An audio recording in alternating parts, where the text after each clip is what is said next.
What is up, everybody? This is Lyle with No Hippie Trucking and Transportation.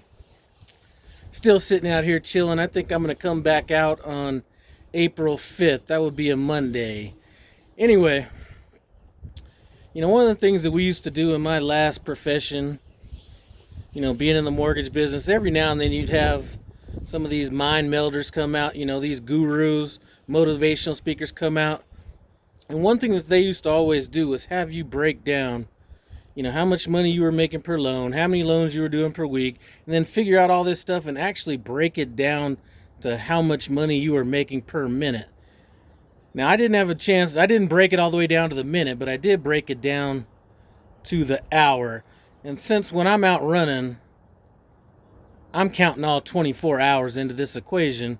But if I take $2,400 a week and divide that by the hours in a week, I'm making about $14 an hour. Now, some of you guys have been watching my channel for a long time know that the money that I'm making from trucking isn't necessarily the money I'm talking about banking on in the future. This is just to kind of set things up in place, so that doesn't really bother me. But what does bother me a little bit when I came up with that calculation, is it really made me refocus on the goals that I have even more so than I was before. If you're out here driving a truck, I don't care if you're driving local, if you're driving regional, what your capacity is in trucking. If you do not have a goal in this could be a serious waste of time. Trust me on that one. When it comes to goals, I hear a lot of people, you ask somebody and this could be from my former profession or whatever. I think at some point we realized that this wasn't a goal. But when you ask somebody what their goal is, and it's to make X amount of money or make a lot of money, that's really not a goal. That's really a byproduct of doing your job. What is your goal? What do you want all this work that you're putting in? What do you want the result of that to be?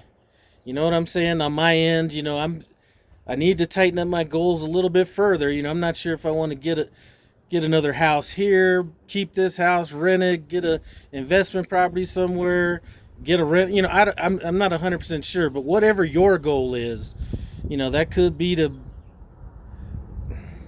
whatever your goal is, you better find a way to accomplish it out here, because without getting something out of this business, it is a complete waste of time. And I don't care if you're making $800 a week or you're making $5,000 a week. I know a ton of people that make well more than $5,000 a week that really don't have anything to show for it but a fancy car that they owe more money on than it's worth.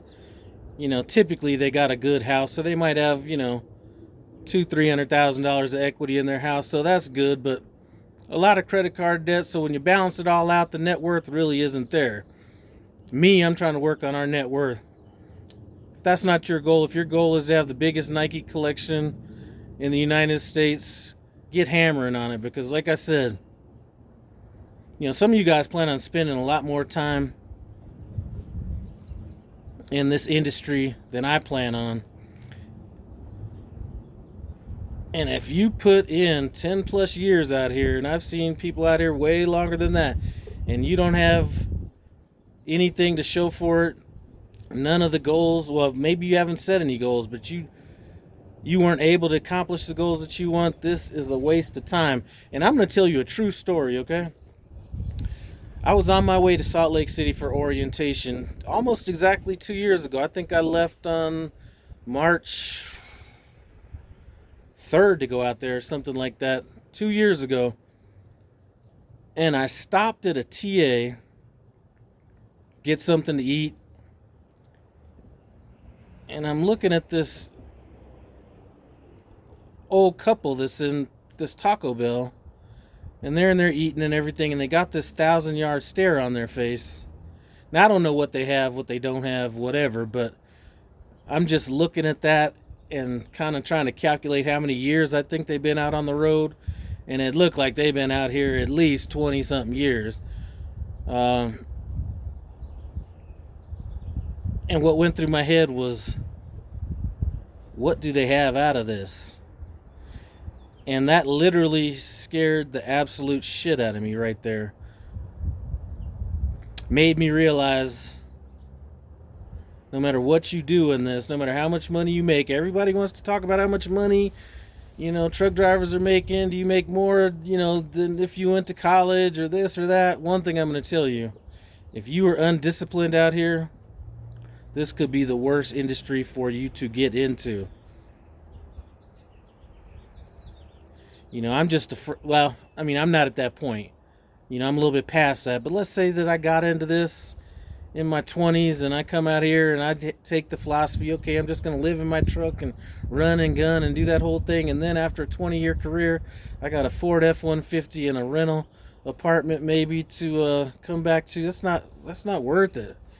So whatever, at least not to me. Now, some of you new guys that are getting into this, maybe some of you guys that have been in it a while,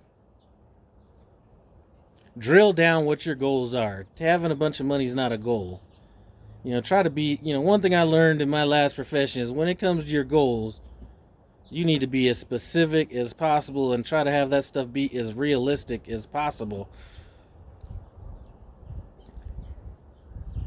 Because it's not always about the money. If you don't have the money, or if you don't have anything to show for the money that you're getting, is it really worth it? If I look at some of the people that I'd done business with before in the past, I spoke with some of you guys on the phone about this. The average millionaire or somebody that had $1 million net worth isn't who you think it is. I've done a lot of business with a lot of people that made a lot more than $60,000 a year. But if you were to tell me, Lyle, what does the average millionaire or somebody with $1 million net worth look like on paper? I'm going to tell you. It's some guy that's been in his job maybe 20 years. It may or may not be a job he likes, whatever, but he's making $60,000 a year. His wife might, work as well. Maybe the family income's right at around $85,000 to $105,000 a year for the two of them. And cars are paid off, drive cars that are about 8-9 years old, no credit card debt, and just save money along the way with their little, if he made 60 and she made 40 with their $100,000 a year and just sat money aside, didn't get into the robbing Peter to pay Paul, didn't get into the whole credit card thing where you're buying stuff that you want on a whim and paying for it over the course of the next 5 years on a credit card, if you ever get the credit card paid off. The average person that has $1 million net worth is not who you think it would be. You would think it might be somebody that's making, a lot more money than that. But a lot of times people that make a lot of money, and I see this a lot in trucking, is especially with the mental mindset of getting paid every week. I think that's actually a hindrance in the trucking industry, is getting paid once a week, because that shortens up the distance that you look ahead into the future. But a lot of people make a lot of money, and rather than live a modest lifestyle, they'd rather have the $600 a month car payment. So total between the two of them, they might have $1,000 a month in car payments. They might have $1,500, $2,000 in credit card bills. They might have some timeshare that they never get out to that's not worth any money.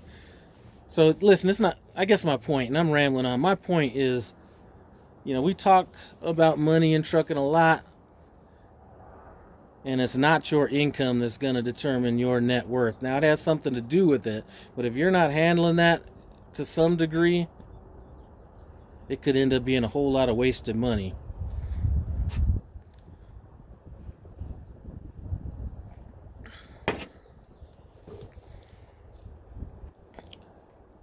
So anyway, it's somebody that might be older than the majority of the people that are watching this video.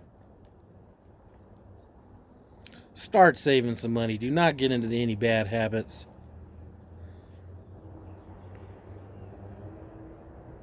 I know a lot of truck drivers don't believe in the whole having a mortgage thing, but there is no quicker way out there, with that, some exceptions, than getting your foot in the real estate market. If you don't do that, get into some, just save some money. I don't care. Save some money somewhere. All right.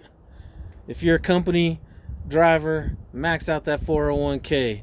Do your maximum contribution, and then let whatever company that you're in put in what, match whatever, but put in your maximum amount.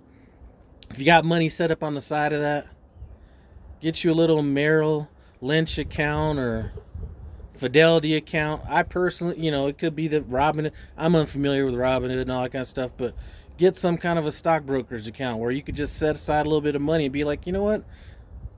Let me throw a little bit of money here. Let me throw a little bit of money there. Over time, that stuff's going to build up. But listen, you do not want to be out here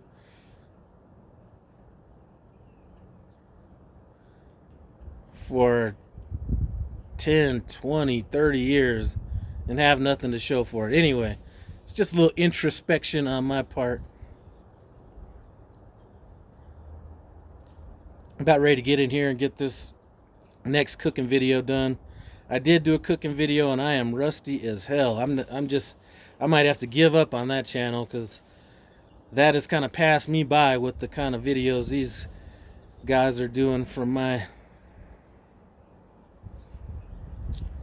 from the cooking side of thing on YouTube. So we're going to try to make it a little bit better. I'm just going to do like a one pot or a one skillet chicken type deal with some potatoes and Brussels sprouts and lemon and all this kind of stuff. Anyway, I'll be posting that up on my cooking channel, No Hippie Barbecue and Cooking, here soon. Anyway, I'd like to thank you guys for stopping by No Hippie Trucking and Transportation. Appreciate it. Comment, subscribe, and I'm out.